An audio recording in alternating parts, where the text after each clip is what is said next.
Welcome back to the Word on Fire Show. I'm Matthew Petrusik, Senior Director of the Word on Fire Institute and the host of the Word on Fire Show.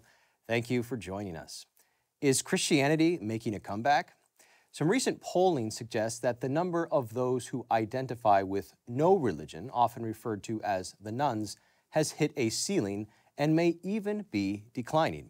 At the same time, a number of high-profile cultural influencers, some of them formerly hostile to the faith, have either converted to Christianity or announced that they now identify as cultural Christians. Moreover, religion and politics, once considered verboten to mix, now seem to find themselves deeply intertwined. Not only are politicians publicly acknowledging God, there are also intellectual movements appearing on the political scene that openly argue that a Christian worldview should be the foundation of the political order. So how do we assess these cultural and political developments from an evangelical perspective? Is it really the case that society is becoming more receptive to Christianity? If so, are all these developments positive for the church? Or perhaps, should we take a more cautious approach to evaluating what all this means for the future of Catholicism in the U.S. and the West? Here to help us think through these and related questions is Bishop Robert Barron.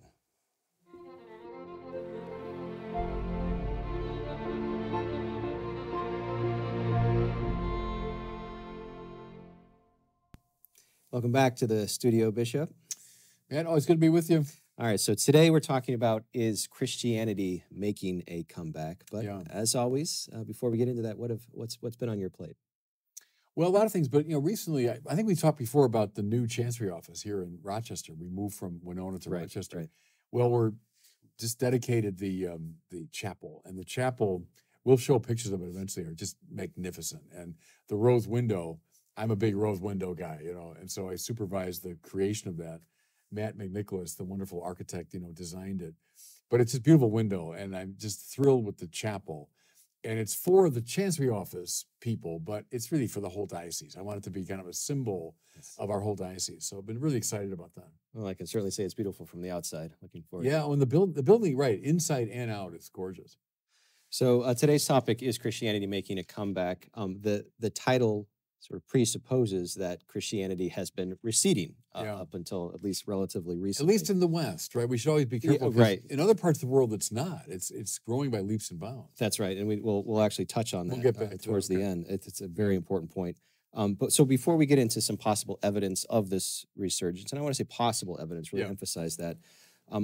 When do you sort of trace in a very general sense, sort of the beginning of the decline of Christianity in the West? How long has this been going on? To me, mid-20th century, and I think in Europe, the World Wars, I think they had obviously a devastating effect at the economic and political level, but I think they also had a devastating effect at the spiritual level.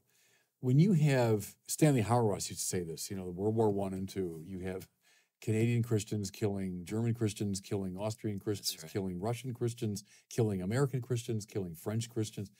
It's a Christian, there were Jews and others involved, of course, but mostly it was this awful civil war among Christians.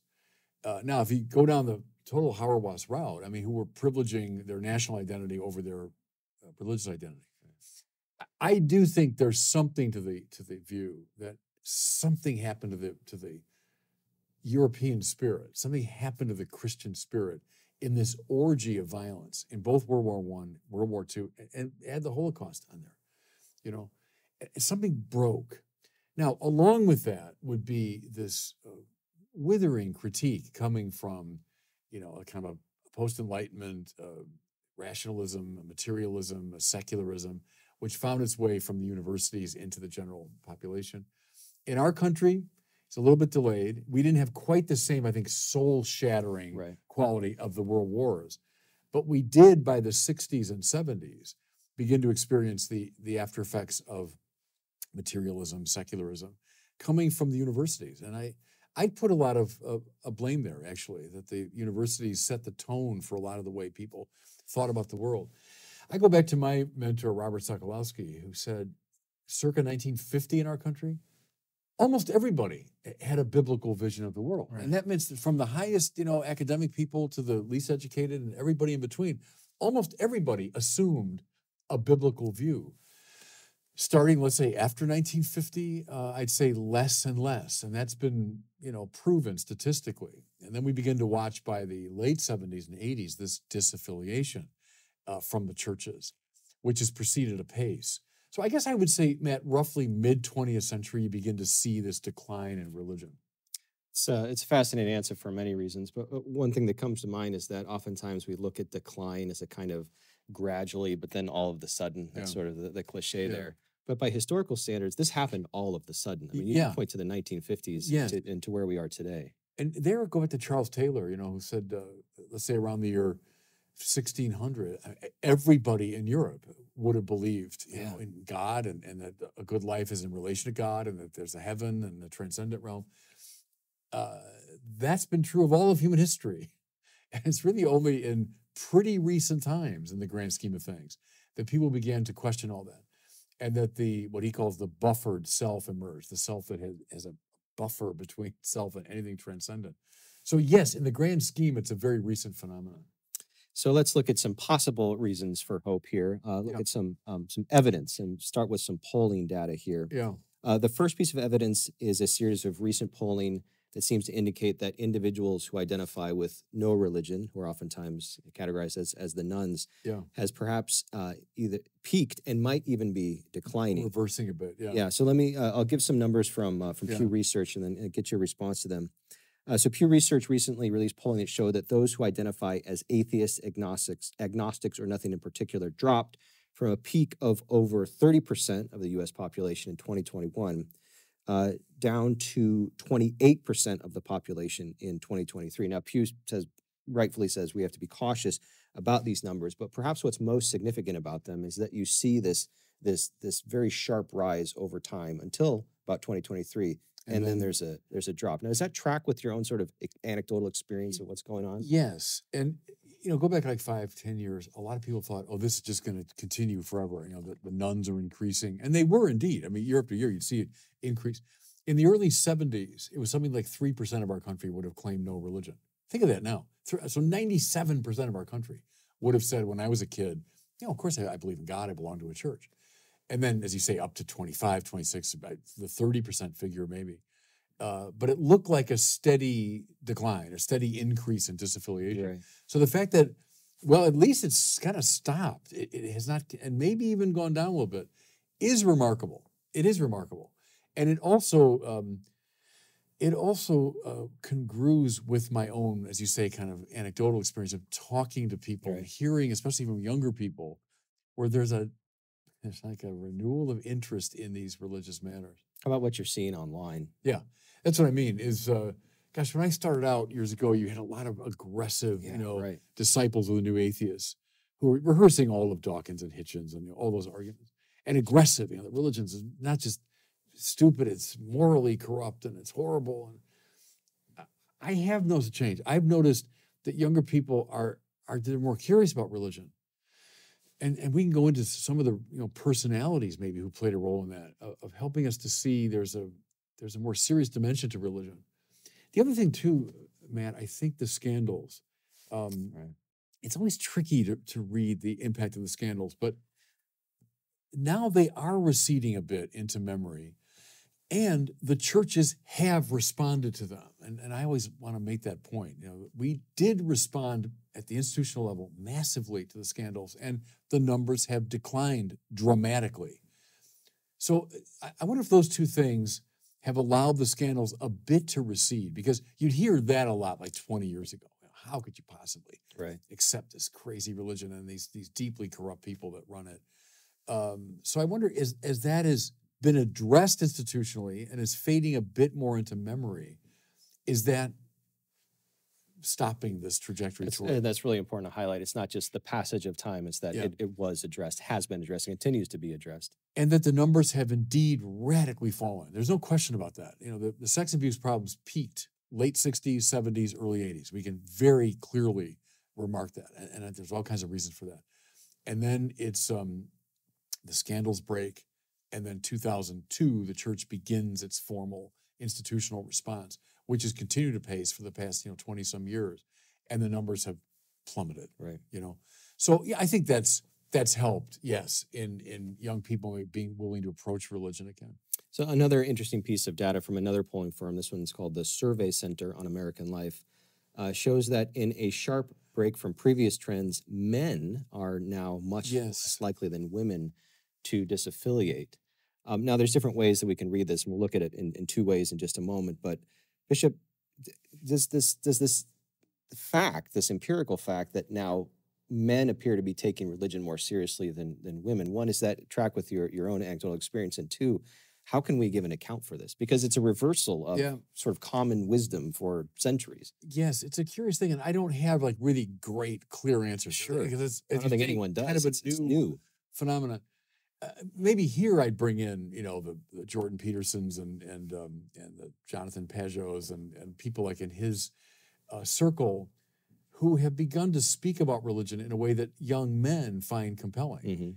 And Peterson comes most readily to mind, a religious view that deeply challenges men and calls them to heroism. When I was coming of age, to be honest about it, there was a great feminization of religion, especially in the Catholic Church. More feminine styles of relating and talking about the faith. The harder edges tended to be kind of softened when I was growing up. Where I think Peterson is a curious phenomenon, because Peterson was certainly not Catholic, I don't even know if he would claim to be a Christian. Certainly when he started speaking, he wasn't. But he was evoking the religious tradition in a way that men found appealing, precisely because the more masculine elements. And see, it's an interesting thing, Matt, that you're right. People, our age, or you're younger than I am, but we did associate religion with femininity. That's not always been the case over history, right? And has something been recovered by some of these folks that men are finding more appealing? And I think the answer there is yes. So the reverse way of interpreting this data is to say that women now are disaffiliating and leaving the church at a higher rate. What kind of insights might you have on why that might be taking place? I don't know. And I'm kind of reluctant to say, because it's relatively new phenomenon. Now, maybe it's just the flip side of what we were talking about, that the people who are opening up the religious door are appealing more to men. And, another thing, too, is there's been a rebirth of apologetics since the new atheism within a lot of the Christian churches. Think of a William Lane Craig, maybe most famously in the evangelical Protestant world. We're doing it with Word on Fire, many other people. And that means that it's a more of a rational approach to religion. And I do think that kind of approach, again, you're treading on dangerous ground here, but I think maybe appeals more to the masculine spirit. And I wonder if women aren't responding as readily to that approach to religion. And they're probably not going to respond to the Peterson approach. I'm guessing, though. I want sure. Well, no, this is all new. This is right. Even the survey for the Survey Center on American Life was speculating that perhaps some of the reason could be ideological for women leaving the church. Sort of the meaning what though for that? Progressive conceptions of feminism and progressive conceptions of gender stuff and all that. Patriarchy and things like that. That sort of has had a significant impact on how they perceive religion. Yeah. But also a guess. Yeah, and that opens up all kinds of stuff, doesn't it? Because the whole gender thing got so many ramifications. Yeah, it does. Yeah, okay. We'll do another show on that. To be continued. Yeah. It is, at least we can say empirically it's happening. Yeah, we should note that. Yeah. Another possible indication of Christianity making a comeback, so this is admittedly anecdotal, but still possibly significant, are some recent high-profile conversions to Christianity or reversions. Yeah. And endorsements of Christian moral values from non-Christians. And these include, and I'll just list some of them. I think it's remarkable because they're all fairly recent, is movie star Shia LaBeouf, who entered the Catholic Church earlier this year. Movie star Russell Brand, who now publicly calls himself a Christian and prays the rosary online. Yeah.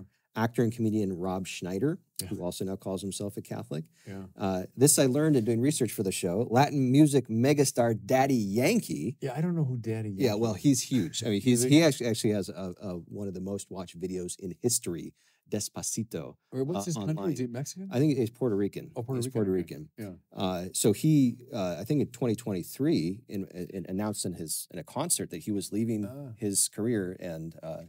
Is that right? Yeah, but giving his life to Christ. This is a guy who has billions of views of his work. So that's notable. and in a different space, public intellectual Yeah. Ayaan Hirsi Ali, Yeah. and also publicly calls herself a Christian. I want to add to that two who are not identify themselves with Christianity explicitly, but have said that they call themselves cultural Christians. Richard Dawkins is one of them. We already discussed him, but Elon Musk recently said that he calls himself a cultural Christian. So we can sort of set aside the individual faith journeys of each one of these people. But do you see any cultural significance to these conversions taking place? Yeah, I mean, I think it's good for the church that the people of prominence, and they're all different. I know Shai a little bit because I confirmed him just a few months ago because I had that interview with him. I met him out in California. They're all different. All the stories are unique. His was marvelous. Is the Padre Pio movie that he was preparing for brought him into contact with the Capuchin friars in California, and he was a kind of a low ebb in his life, and the friars took him in and they embodied the Christian spirit so beautifully that it started leading him there. And then Ali, her story to me is fascinating, and hers is maybe more of an intellectual kind of journey. I think of someone like Tom Holland, not Spider-Man Tom Holland, but the historian Tom. Or distinction, yes. Right, and he's a marvelous writer, a book called Dominion that came out a few years ago, which argued very cogently that the values we take as sort of generic or enlightenment or purely rational values about the human life and dignity and nonviolence and love and forgiveness, they're not general values at all.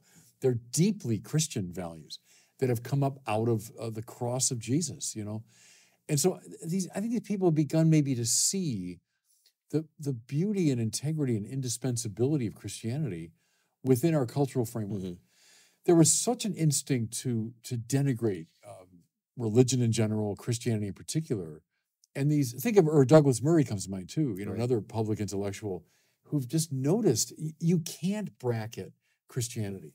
The very things that we hold so dear, if we have a passion, for example, for the underprivileged and for the victim and all that, that's a Christian conviction. When Holland was a great historian of ancient Rome, and loves the ancient Roman, the study of ancient Rome. And he said, look, Julius Caesar, when he conquered Gaul, he's casually killed 1 million people. And he said when he comes back to Rome, no one questioned it. That was great. Yeah. And the more victims you bring to Rome, parade them in front of us so we can cheer for you, the better. No one in Rome ever dreamed of saying, should he have killed 1 million people? And you mean like men, women, and children? Yeah, men, women, and children. And his point is, we don't notice how weird that is. That we would say, well, no, what a monster, Right. But that's because of Jesus. Something happened in between Julius Caesar and us, and it's Jesus. I think that has played a role, in a number of these people that we've talked about. Do you think it's significant that these conversions and reversions have been so public, that these individuals have chosen to share this widely? I do. I think that has an impact, and it's a mixed bag. I get that. There's a shadow side to doing that, but I think there is a value when people say, "Oh, well," like a Shia LaBeouf, comes to mind again because, very well known figure, especially people, let's say people under 50 would know him very well, and a guy that's been down a rough road by his own admission, has hit bottom in many ways, and then found, I would say, the redemptive power of Christ. Yeah. Well, when you talk about that in a public way, and you're a well-known figure, yeah, that has evangelical power, for sure. So Christianity also seems to be holding its own, if not expanding, in the political space as well. So a little more data here. Again, back to Pew, just under 50%, and in some years, 50% of the U.S. population still believes that the Bible should have some or a great deal of influence on U.S. laws. And that number has held steady for several years. Does that surprise you that number isn't falling at the moment? I suppose it would surprise me a little bit. Although, maybe we attend too much to the kind of elite voices in the culture, that people by a deep intuition know that the moral principles in our culture largely come from the Bible, from this Judeo-Christian tradition. And you can talk about, well, those are secular laws, but what's undergirding? Even something as simple as regulating the speed on a highway. Well, what's underneath that is a concern for human life. Right. Well, why are we that concerned for human life? Well, it's because, of these great biblical values. If the 10 Commandments represent, as Aquinas said, the basic principles of the natural law, So from the Bible to natural law to positive law, yeah, maybe people are intuiting that relationship without being able to articulate it fully. Here's been some intellectual currents gaining steam. This is primarily on the conservative side of the political spectrum, but they include common good constitutionalism, post-liberalism, and integralism, among others. That all have they differ with each other, and they're internally complex, but they all have a kind of basis in a Christian understanding of reality and the human person. And they appear to be, like I said, gaining steam within the political world. Do you see any significance in that taking place? Yeah, I do. And I know some of those folks and have talked to them. We had Patrick Deneen on recently on our show, and we've had David Schindler and, and other people. Yeah, I think if we get to the very bottom of those theories, you find something like the need for a moral undergirding of our political society, and then underneath the moral, something like a properly spiritual or religious view. Now, I know we can have a whole discussion about this, and it's complicated, but that there is this kind of Russian doll relationship, that positive law, this is Thomas Aquinas, indeed nests in the natural law, which in turn nests in the eternal law of God. And you can't separate those out. If you want a more up-to-date version of that, read Martin Luther King, letter from the Birmingham City Jail, where he makes exactly that Thomistic argument. That what's the matter with the Jim Crow laws of the South? Well, he said they're out of step with the moral law, which means they're out of step with the eternal law. And that's why he says to his fellow ministers, I can't wait. I have to oppose these laws now. Right. So that intuition, which is very deep, that needs to make a comeback, or it needs to be made more explicit. And so that's how I read some of those folks, is they're trying to find that relationship again. There seems to be something important anthropologically happening as well within these movements, within conservative politics broadly. There seems to be a sort of wholesale rejection of the old libertarian market-driven conceptions of we're all just sort of people who are trying to make economic transactions, and that's how we should define the state. That seems to be now on the outs in the conservative movement. Yeah, it's a tension within it, and that's been around for a long time. Go back to even to like the 50s and the beginning of National Review, William F. Buckley, and think of something like a Russell Kirk. I take him as a lodestar in many ways for my own thinking about. He was not a libertarian and did not like this sort of purely Lockean sort of or free market view of things. He wanted a morally informed political ethos, and he wanted the moral to be grounded in the religious, the spiritual. That's where I stand. I go back to like Russell Kirk, and behind him, Edmund Burke. That's the tradition I'm in. There are other expressions of conservatism that I'd be less enamored of. Sure. And some of them have that libertarian form. That's not Catholic social teaching. So when people ask me, what's with your political point of view? I say it's Catholic social teaching. That's right. But I think people like Russell Kirk, who became a Catholic indeed, represent that. They have those instincts, The final example I'd like to look at, and this is right when we're filming this just happened, is your experience at the National Eucharistic Congress, where you spoke to over 50,000 people in Lucas Oil Stadium. Now, of course, that's a momentous moment for the church. Do you see any broader cultural significance for that? I hope so. We don't know. I hope so. I think the fact that so many responded to that call is remarkable. I was there at the very beginning when we were thinking about this idea. We bishops were. That's right. And, we didn't know. We had the Pew Forum study and others that got our attention that there was a problem. And then we brought it to our brother bishops, and we went through a couple of years of deliberation and consultation indeed with the Holy See. And then we launched this revival, the long-term goal of which is indeed, a Eucharistic revival across the whole country. Will it happen? The gathering in Indianapolis is a good sign that there was, an interest in it. Think of those pilgrimage that's right. processions across the country. That's powerful Public stuff. processions. Yeah. Public processions. Yeah. And so I take it as a very positive sign. Now, it's up to us and the local churches to make sure it continues. So it's a hopeful sign anyway. Let's turn then to taking the remaining moments we have a more evaluative approach to this data. So we've looked at some empirical data. We've looked at some anecdotal instances as well. What's your general sense, Bishop? Are we at a better place? Are we going in a better direction than we have been, or Yeah. might this just be sort of flashes in the pan? No, I think it is a better direction. I mentioned Peterson earlier, and I'll mention his name again because to me, he's playing a very interesting role in our culture, Jordan Peterson. He emerged, how many years ago now? 2015 or something, around the whole pronoun issue up in Canada and all that. But then people began listening to him, and he talked in maybe a broader context, but then he got into the Bible pretty early on. And I think to his own great delight and surprise, found all of this richness. Yeah.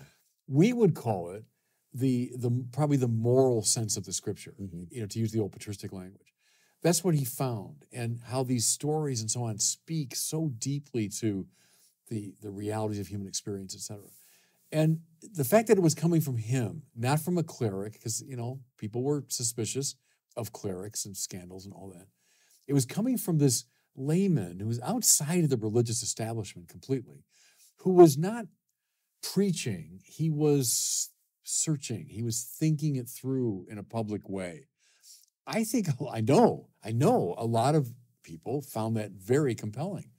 Here's a guy, I remember telling my brother bishops this when I was head of evangelization. I said, just look at this phenomenon of this layman. At that point, I don't know how I'd characterize his belief, but I said, a layman who's getting up and tens of thousands of young men are coming to listen to him. Right. And I said, say what you want about him. There's something we should learn from this, Well, I think it's broadened out from Peterson too to a lot of other people who've begun to speak about religion.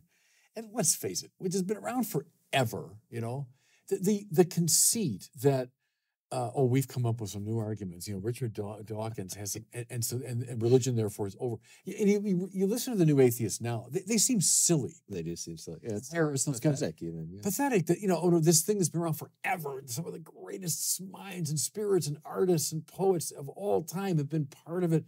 And it's this Bronze Age mythology. And let's move on. The other part of it too, I think, and I deal again with a lot of younger people.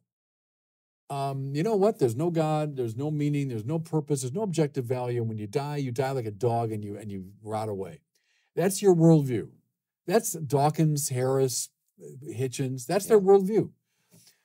Okay, who's finding that compelling? Yeah. Who says, that's what I want? Boy, I want to fight for that. I think in the beginning there was a fair amount of this. Oh yeah, in the face of religion. But then once they realized that's what we're talking about here, and then you come up against a tradition that goes all the way back and concludes all these great figures who, in very compelling ways, once you listen to them, speak of a deeper, higher, richer world, the world of value and meaning and purpose. And I think Peterson and company kind of stumbled onto it and said, hey, did you see this? And people started listening again to it. I think that's a very hopeful sign. Also, from an evaluative perspective, do we want to take it as an unqualified good, any form of Christianity we see resurging in the culture, or do we want to be careful that we get our understanding of Christianity right? Well, sure. I'm a Catholic bishop. Catholicism is the right religion. I mean, I want everyone to be a Catholic. That's my perspective. But there's also the glass half empty or half full. I mean, so is it a good thing that people are interested in religion again? Sure. Let's build on that.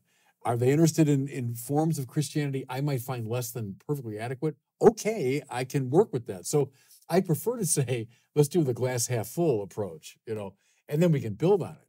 But sure, I want everyone to be a Catholic. I'm a Catholic bishop and a Catholic evangelist, and I think Catholicism is the richest expression of Christianity. So of course I want everyone to become Catholic. But heck, I'll reach out to anybody. Aquinas did. Aquinas reached out to all kinds of people who had inadequate views of things. But wherever there's truth, there's God. And so I can build a bridge. And finally, to circle back to a theme that briefly came out right at the beginning of our conversation, we're here in the U.S. Celebrating a 2% drop in disaffiliation, which might be statistical noise.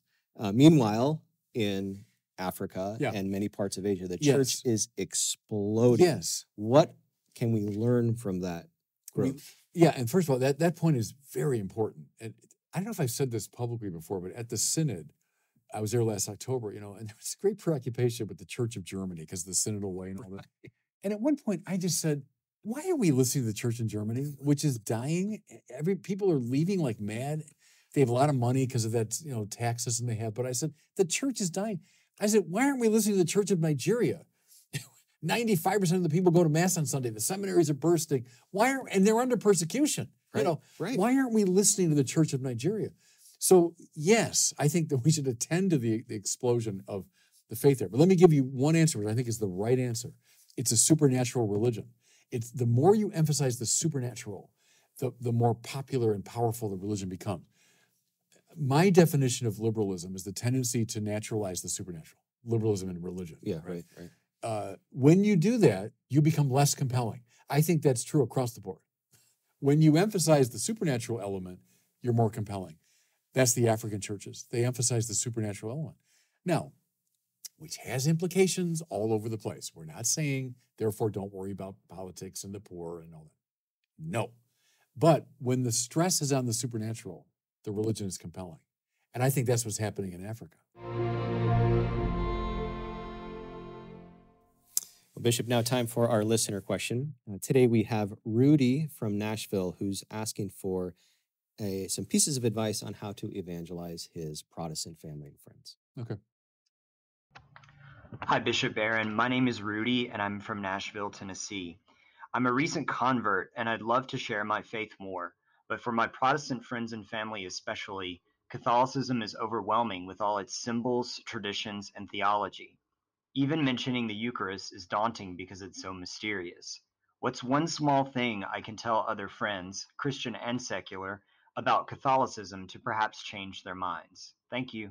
Yeah, it's a good searching question, huh? A couple things come right to my mind. One is Dr. Ewart Cousins, who was a great theologian, became a friend of mine some years ago.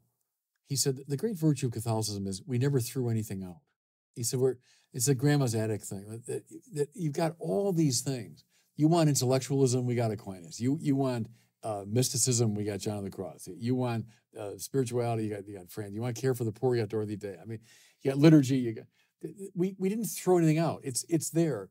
And I also think of Cardinal George's great line, which I've repeated. The Catholic Church has all the gifts Christ wants his people to have. So other Christian churches, he felt, sure, have some or many of the gifts Christ wants people to have. The Catholic Church has all the gifts, from Bible, liturgy, theology, mysticism, care for the poor, all across the board. All the Mary, the papacy, apostolic authority. And so that's maybe a way to present it, not as like, wow, what a weird clutter of things, but the Catholic Church has all the gifts Christ wants his people to have. Well, thank you very much, Rudy, for your question. If you would like to ask Bishop Barron a question for a future Word on Fire show, please visit askbishopbarron.com. That's askbishopbarron.com. We'd love to hear from you. Bishop, we're at the end of another fantastic conversation. So many gems, as usual. Look forward to having you back soon. Always a pleasure. Thanks, man. That does it for us today. Thanks for joining us on the Word on Fire show. If you're interested in learning more about how Word on Fire can help you grow closer to Christ, become a better evangelist with and for others, and work for the common good, consider joining the Word on Fire Institute. Check us out at institute.wordonfire.org. That's institute.wordonfire.org. We'll see you next time.